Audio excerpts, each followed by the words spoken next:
Price the lord. ಯೇಸು ಕ್ರಿಸ್ತನ ಸಿಂಹಾಸನಾಸೀನನಾದಂತ ಜೀವವುಳ್ಳ ನಾಮದಲ್ಲಿ ನಿಮ್ಮೆಲ್ಲರಿಗೂ ನಮ್ಮ ಜೀಸಸ್ ಲವ್ಸ್ ಪ್ರೇಯರ್ ಮಿನಿಸ್ಟ್ರೀಸ್ ಮೂಲಕ ವಂದನೆಗಳನ್ನ ಸಲ್ಲಿಸ್ತಾ ಇದ್ದೇನೆ. ಹೇಗಿದ್ದೀರಿ? ಎಲ್ಲರೂ ಕ್ಷೇಮವಾಗಿದ್ದೀರಿ ಅಲ್ವಾ? ಸೊ ಅದಕ್ಕಾಗಿ ನನ್ನ ಕರ್ತಾದಿ ಕರ್ತನಿಗೆ ನೀವೆಲ್ಲರೂ ಕ್ಷೇಮವಾಗಿದ್ದೀರಿ ಎಂಬುದಾಗಿ ನಂಬಿ ನಾನು ದೇವಾದ ದೇವರಿಗೆ ಮಹಿಮೆನ ಸಲ್ಲಿಸುವಳಾಗಿದ್ದೇನೆ. ಹಲ್ಲೆಲೂಯಾ. ದೇವರಿಗೆ ಸ್ತೋತ್ರ. ನಮ್ಮನ್ನ ಬದುಕುಳಿಸಿ ನಡೆಸ್ತಾ ಇದ್ದಾರೆ, ಹೌದಲ್ವಾ? ಹಾಗಿದ್ರೆ ದೇವರು ನಮ್ಮನ್ನ ಬದುಕಿಸುವಂಥದ್ರಲ್ಲಿ, ದೇವರು ನಮ್ಮನ್ನ ಸಜೀವವಾಗಿರಿಸುವಂಥದ್ರಲ್ಲಿ ಆತನಿಗೆ ಒಂದು ಉದ್ದೇಶ ಉಂಟು, ಆತನಿಗೆ ಒಂದು ಚಿತ್ತ ಉಂಟು. ಅದನ್ನು ನಾವು ಗ್ರಹಿಸಿಕೊಳ್ಬೇಕಾಗಿದ್ದೇವೆ. ಆಮೇಲೆ ಅದನ್ನ ದೇವರ ಮಾತಿನಿಂದ ಮೂಲಕವೇ ನಾವು ಗ್ರಹಿಸಿಕೊಳ್ಬೇಕು. ಆಮೇಲೆ ಹಾಗಿದ್ರೆ ದೇವರು ಈ ದಿನ ನಮಗಾಗಿ ಏರ್ಪಡಿಸಿಕೊಟ್ಟಂತ ವಾಗ್ದಾನ ವಾಕ್ಯವನ್ನು ನಾವು ಧ್ಯಾನಿಸಿಕೊಳ್ಳೋಣ. ಮಾರ್ಕನು ಬರೆದ ಸುವಾರ್ತೆ 12ನೇ ಅಧ್ಯಾಯ 10ನೇ ವಚನ. ಮನೆ ಕಟ್ಟುವವರು ಬೇಡವೆಂದು ಬಿಟ್ಟ ಕಲ್ಲೇ ಮುಖ್ಯವಾದ ಮೂಲೆಗಲ್ಲಾಯಿತು. Amen, hallelujah. ದೇವರಿಗೆ ಸ್ತೋತ್ರ. ನಿಜವೇ ಪ್ರಿಯರೇ, ಈ ಲೋಕದ ಯಾತ್ರೆಯಲ್ಲಿ ಅನೇಕರು ನಮ್ಮನ್ನ ತೊರೆದು ಬಿಡುವಂತವ್ರು ಇದ್ದಾರೆ, ಅನೇಕರು ನಮ್ಮನ್ನ ದೂರ ತಳ್ಳಿ ಬಿಡುವಂತವ್ರು ಇದ್ದಾರೆ. ನಿಮ್ಮ ಜೀವನದಲ್ಲಿ ಇಂಥ ಅನುಭವಗಳಾಗಿದೆಯಾ? ಸೊ ಜ್ಞಾಪಿಸಿಕೊಳ್ಳುವಾಗ ನಿಜವೇ ಅಂತಹ ಅನುಭವಗಳು ನಮಗೆ ಬೇಕು. ಯಾಕೆಂದ್ರೆ ಲೋಕದ ಮನುಷ್ಯರನ್ನ ನಾವು ಹೆಚ್ಚಾಗಿ ನಂಬ್ತಾ ಇರ್ತೇವೆ, ಲೋಕದ ಕಾರ್ಯ ನಾವು ಹೆಚ್ಚಾಗಿ ನಂಬ್ತಾ ಇರ್ತೇವೆ. ಅಂತ ಸಮಯದಲ್ಲಿ ಅಂಥವರೇ ನಮ್ಮನ್ನ ದೂರ ತಳ್ಳುವಾಗ ನಿಜವಾಗಿ ನಮ್ಮನ್ನ ಪ್ರೀತಿಸುವಂತವ್ರು ಯಾರು, ನಿಜವಾಗಿ ನಮ್ಮನ್ನ ಆದುಕೊಳ್ಳುವಂತವ್ರು ಯಾರು ಎಂಬುದಾಗಿ ನಮಗೆ ಅರ್ಥವಾಗಿ ಹೋಗುತ್ತೆ ಪ್ರಿಯ. ಇಲ್ಲಾಂದ್ರೆ ನಾವು ಬ್ಲೈಂಡ್ ಆಗಿ ನಂಬಿ ಬಿಡ್ತೇವೆ, ಹೌದಲ್ವಾ? ಸೊ ಅನೇಕ ಸಂದರ್ಭದಲ್ಲಿ ಒಂದು ಆರ್ಥಿಕ ಪರಿಸ್ಥಿತಿಗಳಲ್ಲಾಗಿರ್ಬೋದು, ಆರೋಗ್ಯ ಪರಿಸ್ಥಿತಿಗಳಾಗಿರ್ಬೋದು, ಆಧ್ಯಾತ್ಮಿಕ ಪರಿಸ್ಥಿತಿಗಳಾಗಿರ್ಬೋದು, ನಾವು ಯಾರಿಂದ ನಾವು ತೊರೆಯಲ್ಪಡ್ತಾ ಇದ್ದೇವೋ, ಯಾರಿಂದ ನಾವು ದೂಷಿಸಲ್ಪಡ್ತಾ ಇದ್ದೇವೋ, ಸೊ ಯಾರು ನಮ್ಮನ್ನು ಅಷ್ಟು ಕೇರ್ ಮಾಡದೆ ನಿರ್ಲಕ್ಷ್ಯವಾಗಿ ತೆಗೆದುಕೊಳ್ತಿದ್ದಾರೋ ಅವರೆಲ್ಲರ ಮುಂದೆ ದೇವರು ನಮ್ಮನ್ನ ಏನ್ ಮಾಡ್ತಾರಂತೆ? ಮೂಲೆಗಲ್ಲನ್ನಾಗಿ ನಿಲ್ಲಿಸ್ತಾರಂತೆ. ಆಮೇಲೆ ಆ ಮೂಲೆಗಲ್ಲಿಲ್ಲ ಅಂದ್ರೆ ಸೊ ಅಲ್ಲಿ ಏನು ಇಲ್ಲ ಎಂಬುದಾಗಿ ಅರ್ಥ. ಹಲ್ಲೆಲೂಯಾ. ಆ ಒಂದು ಸ್ಥಿತಿಯಲ್ಲಿ ನೀವಿರ್ತೀರೇನೋ, ಅದೇ ದೇವರ ಒಂದು ಮಾತು. ಯಾವಾಗ ದೇವರ ಮೇಲೆ ನಂಬಿಕೆ ಉಳ್ಳವರಾಗಿ ಆತರ ನಿರೀಕ್ಷಿಸಿಕೊಂಡಿರ್ತಾರೋ, ಆತರ ಮೇಲೆ ಆಧಾರಗೊಳ್ತಾರೋ ಅಂಥವರ ಜೀವಿತವನ್ನು ದೇವರು ಉನ್ನತವಾಗಿ ಆಶೀರ್ವಿಸುವಂತ ದೇವರಾಗಿದ್ದಾರೆ. ನಾವು ನೋಡ್ತಾ ಇದ್ದೇವೆ ಸತ್ಯವೇದದಲ್ಲಿಯೂ ಕೂಡ ಸಮರಿಯ ಸ್ತ್ರೀ ಆ ಒಂದು ಊರವರಿಂದ ದೂಷಿಸಲ್ಪಟ್ಟವಳಾಗಿ, ಆ ಊರಿನವರು ಆಕೆಯನ್ನು ನೋಡಿದ್ರೆ ಅಸಹಿಸಿಕೊಳ್ಳುವ ರೀತಿಯಲ್ಲಿ ಯಾರು ಕೂಡ ಆಕೆಯೊಟ್ಟಿಗೆ ಮಾತನಾಡಿದ ಸ್ಥಿತಿಯಲ್ಲಿ ಸೊ ಆಕೆ ಅನೇಕರಿಂದ ಒಂದು ದೂಷಿಸಲ್ಪಟ್ಟವಳಾಗಿ ನಾವು ನೋಡ್ತಾ ಇದ್ದೇವೆ.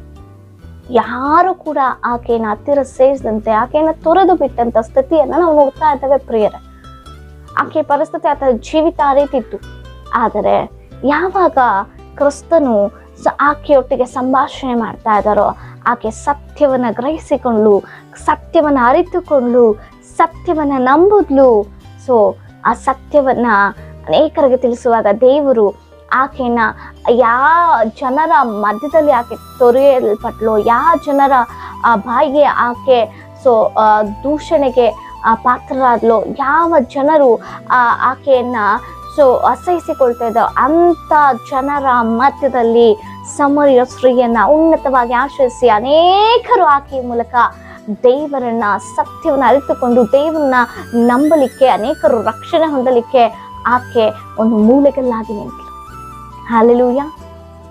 ನಿಜವೇ, ಬೇಡವೆಂದು ತಳ್ಳಿಬಿಟ್ಟಂತ ಕಲ್ಲಿನ ದೇವರು ಮುಖ್ಯವಾದ ಮೂಲೆಗಳನ್ನಾಗಿ ಮಾರ್ಪಡಿಸ್ತಾರೆ. ಯೋಸೇಫನ ನಾವು ನೋಡ್ತಾ ಇದ್ದೇವಲ್ವಾ? ಯೋಸೇಫನ ಜೀವಿತ ಏನು? ಒಂದು ಕಾಲದಲ್ಲಿ ತಂದೆಗೆ ಬಹಳ ಪ್ರೀತಿಯ ಮಗನಾಗಿದ್ದ. ಆದ್ರೆ ಆ ಅಣ್ಣಂದಿರ ಆತನನ್ನ ಅಸೂಯೆ ಪಟ್ಟು ಅಸಹಿಸಿಕೊಳ್ಳುವ ರೀತಿಯಲ್ಲಿ, ಕೋಪ ಬರುವಂತ ರೀತಿಯಲ್ಲಿ ಅವರು ಆತನ ಉಳಿಸಲೇಬಾರದು ಅನ್ನುವಂತ ಆಲೋಚನೆಗೆ ಹೋಗ್ಬಿಟ್ರು ಪ್ರಿಯರೇ. ತಂದೆಗೆ ದೂರ ಮಾಡಿದ್ರು. ಆತನು ಎಲ್ಲಿದ್ದಾನೋ, ಯಾವ ಸ್ಥಿತಿಯಲ್ಲಿದ್ದಾನೋ ಗೊತ್ತಿಲ್ಲದ ಪರಿಸ್ಥಿತಿಗೆ ಅವ್ರು ತೆಗೆದುಕೊಂಡು ಹೋದ್ರು. ಆದರೆ ಯಾರಿಗೆ ಬೇಡವಾಗಿ ಆತನಿದ್ನೋ ಅದೇ ಯೋಸೇಫನನ್ನ ಒಂದು ಅನುಭವಗಳ ಮೂಲಕ ನಡೆಸಿಕೊಂಡು ಬಂದು ಅದೇ ಅಣ್ಣಂದ್ರು ಆತನ ಸಹಾಯವನ್ನು ಕೋರಿ ಬರುವಂತ ರೀತಿಯಲ್ಲಿ ದೇವರು ಆತನ ಮೂಲೆಗಳನ್ನಾಗಿ ನಿಲ್ಲಿಸಿ, ಆತನಿಲ್ಲದೆ ಇನ್ನು ಅವ್ರ ಜೀವನ ಮುಂದೆ ಸಾಗೋದೇ ಇಲ್ಲ, ಇನ್ನ ಬದುಕೇ ಇಲ್ಲ ಅನ್ನುವಂಥ ಸ್ಥಿತಿಯಲ್ಲಿ ಯೋಸೇಫನನ್ನ ನಿಲ್ಲಿಸೋದು. ಆತನು ಬದುಕಲೇಬಾರ್ದು ಅನ್ನುವಂಥ ಆಲೋಚನೆಯಲ್ಲಿ ಇದ್ದಂತ ಅಣ್ಣಂದ್ರು ಅವರ ಜೀವಿತವೇ, ಆತನಿಲ್ಲದೆ ಅವರ ಜೀವನವೇ ಇಲ್ಲ, ಅವರಿಲ್ಲದೆ ಅವರಿಗೆ ಪೋಷಣೆಯೇ ಇಲ್ಲ ಅನ್ನುವಂಥ ಸ್ಥಿತಿಯಲ್ಲಿ ಯೋಸೇಫನನ್ನ ಘನವಾಗಿ ಮೂಲೆಗಳನ್ನಾಗಿ ನಿಲ್ಲಿಸಿದ್ರು. ನಿನ್ನ ಜೀವಿತ ಯಾವ ರೀತಿ ಇದೆ ಈ ದಿನ? ಒಂದು ಕಾಲದಲ್ಲಿ ಎಲ್ಲರೂ ನಿನ್ನ ಪ್ರೀತಿಸುವಂತ ಸ್ಥಿತಿಯಲ್ಲಿದ್ರೇನು, ಒಂದು ಕಾಲ ಎಲ್ಲರೂ ನಿನ್ನ ಬಳಿಗೆ ಬರುವಂತ ಸ್ಥಿತಿಯಲ್ಲಿದ್ರೇನು, ಎಲ್ಲವೂ ನಿನಗೆ ಅನುಕೂಲವಾಗಿತ್ತೇನೋ. ಆದ್ರೆ ಈಗ ಏನು ಅನುಕೂಲವಾಗದ ಸ್ಥಿತಿಯಲ್ಲಿ ನೀನಿರುವಾಗ ಅನೇಕರು ನಿನ್ನನ್ನು ತೊರೆದು ಬಿಟ್ಟಂತ ಸ್ಥಿತಿ ನಿನ್ನದಾಗಿರಬಹುದೇನೋ. ಅದು ನೀನ್ ಯಾರನ್ನು ದೃಷ್ಟಿಸಿ ನೋಡ್ತಾ ಇದೀಯಾ? ಯಾರ ಮೇಲೆ ನೀನು ನಂಬಿಕೆ ಇಟ್ಟಿದ್ಯಾ? ಯೋಸೇಫನು ನಂಬಿಕೆ ಇಟ್ಟಿದ್ದು ದೇವರ ಮೇಲೆ. ಸಮರಿಯ ಸ್ತ್ರೀ ನಂಬಿದ್ದು ಯೇಸು ಕ್ರಿಸ್ತನನ್ನ. ಅದಕ್ಕಾಗಿ ಆತನ ಜೀವಿತ ಬದಲಾಯಿಕೆ ಹೋಯಿತು. ಪ್ರಿಯರೇ, ನಿನ್ನ ಜೀವಿತ ಯಾವ ರೀತಿ ಇದೆ? ನೀನು ಯಾರನ್ನ ನಂಬ್ತಾ ಇದ್ಯಾ? ಇನ್ನು ಮನುಷ್ಯರನ್ನೇ ನಂಬಿಕೊಳ್ತಾ ಇದ್ಯಾ? ಇನ್ನು ನಿನ್ನ ಒಂದು ಜ್ಞಾನವನ್ನೇ ನಂಬಿಕೊಳ್ತಾ ಇದ್ಯಾ? ನಿನ್ನ ಜ್ಞಾನವನ್ನು, ಇನ್ನು ಮನುಷ್ಯನು, ಅಧಿಕಾರವನ್ನು, ನಿನಗಿರುವಂತದ್ರನ್ನು ನೀನು ನಂಬಿಕೊಂಡ್ರೆ ನೀನು ಇದ್ದಂತ ಸ್ಥಿತಿಯಲ್ಲೇ ಇರ್ಬೋದು. ಯಾವಾಗ ದೇವರು ನಂಬಿ ನಿನ್ನನ್ನು ನೀನು ಒಪ್ಪಿಸಿಕೊಡ್ತೀಯೋ, ಯಾವ ಜನರ ಮುಂದೆ ನೀನು ತೊರೆಯಲ್ಪಟ್ಟೆಯೋ, ಯಾವ ಜನರ ಬಾಯಿಗೆ ನೀನು ದೂಷಣೆ ಆಗಿ ನಿಂತೀಯೋ, ಯಾರು ನೀನು ಅವಮಾನಿಸಿದ್ರೋ ಅವರ ಮಧ್ಯದಲ್ಲಿ ನೀನೇ ಮುಖ್ಯವಾದ ಮೂಲೆಗಳನ್ನಾಗಿ ದೇವರು ನಿಲ್ಲಿಸ್ಲಿಕ್ಕೆ ಹೋಗ್ತಾ ಇದ್ದಾರೆ. ಹಲ್ಲೆಲೂಯಾ, ಆಮೇನ್. ನಂಬ್ತಾ ಇದ್ದೀರಾ ನೀವು? ಅನಾರೋಗ್ಯ ಪರಿಸ್ಥಿತಿ ಎಲ್ಲರೂ ನಿಮ್ಮನ್ನ ತೊರೆದು ಬಿಟ್ಟಂತ ಸ್ಥಿತಿಯಲ್ಲಿ ಇರ್ಬೋದು. ನಿಮ್ಮನ್ನ ನೋಡಿದ್ರೆ ಅಸಹಿಸಿಕೊಳ್ತಾ ಇದ್ದಾರೆ, ಇವ್ರಿಗೆ ಸೇವೆ ಮಾಡ್ಬೇಕಾ ನಾನು ಅಂತ ಕುಟುಂಬಸ್ಥರೇ ಆಗಿರ್ಬೋದು, ಬಂಧುಗಳೇ ಆಗಿರ್ಬೋದು, ಸ್ನೇಹಿತರೇ ಆಗಿರ್ಬೋದು. ಆದ್ರೆ ನಿನ್ನನ್ನ ದೇವರಿಗೆ ಒಪ್ಪಿಸಿಕೊಡೋದಾದ್ರೆ ಬೇಡವೆಂದು ತಳ್ಳಿ ಬಿಟ್ಟಂತ ನಿನ್ನನ್ನ ಮೂಲೆಗಳನ್ನಾಗಿ ಮಾರ್ಪಡಿಸುವಂತ ದೇವರಾಗಿದ್ದಾರೆ. ಹಲ್ಲೆಲೂಯಾ. ಒಂದು ಬಾರಿ ಪರೀಕ್ಷಿಸಿಕೊಳ್ಳೋಣ, ಯಾವ ಸ್ಥಿತಿಯಲ್ಲಿದ್ದೇವೆ. ಇಷ್ಟಾದ್ರೂ ನಮಗೆ ಇನ್ನೂ ದೇವರ ಮೇಲೆ ನಂಬಿಕೆ ಇಲ್ಲದಂತೆ ಇನ್ನೂ ಲೋಕ ಆಲೋಚನೆಗಳಲ್ಲಿ ಬದುಕೋದಾದ್ರೆ ನಮ್ಮ ಜೀವಿತ ಬದಲಾಗುವುದಿಲ್ಲ. ಯಾವಾಗ ದೇವರನ್ನ ನಂಬಿ, ದೇವರಲ್ಲಿ ಆಧಾರಗೊಂಡು, ದೇವರನ್ನ ನಿರೀಕ್ಷಿಸಿಕೊಂಡು, ದೇವರನ್ನ ಆಶ್ರಯಿಸಿಕೊಂಡು ನೀನು ಬದುಕ್ತೀಯೋ, ದೇವರು ಯಾವ ಸಮಯದಲ್ಲಿ ಏನು ಮಾಡ್ಬೇಕೋ ತಕ್ಕ ಸಮಯದಲ್ಲಿ ಮಾಡಿ ನಿನ್ನ ಆಶೀರ್ವಾದಕರವಾಗಿ ನಿಲ್ಲಿಸ್ಲಿಕ್ಕೆ ಶಕ್ತನ ಅಂತ ದೇವರಾಗಿದ್ದಾರೆ. ಆಮೇಲೆ ನೀನು ನಂಬೋದೇ ಆದ್ರೆ, ನೀನು ವಿಶ್ವಸಿಸೋದ್ರೆ, ನೀನು ನಿರೀಕ್ಷಿಸೋದೇ ಆದ್ರೆ ದೇವರಿಗೆ ಸ್ತೋತ್ರ. ನಂಬು, ನಿರೀಕ್ಷಿಸು, ಹೊಂದಿಕೊಳ್ಳು. ಆಮೇಲೆ ದೇವರು ನಿಮ್ಮ ಜೀವಿತವನ್ನ ಬದಲಾಯಿಸಿ ಮುಖ್ಯವಾದ ಮೂಲೆಗಳನ್ನಾಗಿ ಮಾರ್ಪಡಿಸಿ ವಾಗ್ದಾನಗಳಿಗೆ ಆಶೀರ್ವದಿಸಲಿ.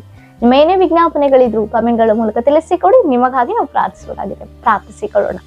ಪರಿಶುದ್ಧನಾದ ದೇವರ ಮಹೋನ್ನತನಿಗೆ ಸ್ತೋತ್ರ. ಜೀವೋಳ ಜೀವಾಧಿಪತಿ ಆದಂತ ದೇವರಿಗೆ ವಂದನೆ ಸ್ವಾಮಿ. ಕೊಟ್ಟಂತ ಈ ಅತ್ಯಮೂಲ್ಯವಾದ ಉದಯ ಕಾಲದ ಸಮಯಕ್ಕಾಗಿ ಸ್ತೋತ್ರ. ಈ ವಾಗ್ದಾನಗಳಿಗೆ ಎಲ್ಲರನ್ನ ಆಶೀರ್ವದಿಸುತ್ತಿರುವುದಕ್ಕಾಗಿ ಸ್ತೋತ್ರ.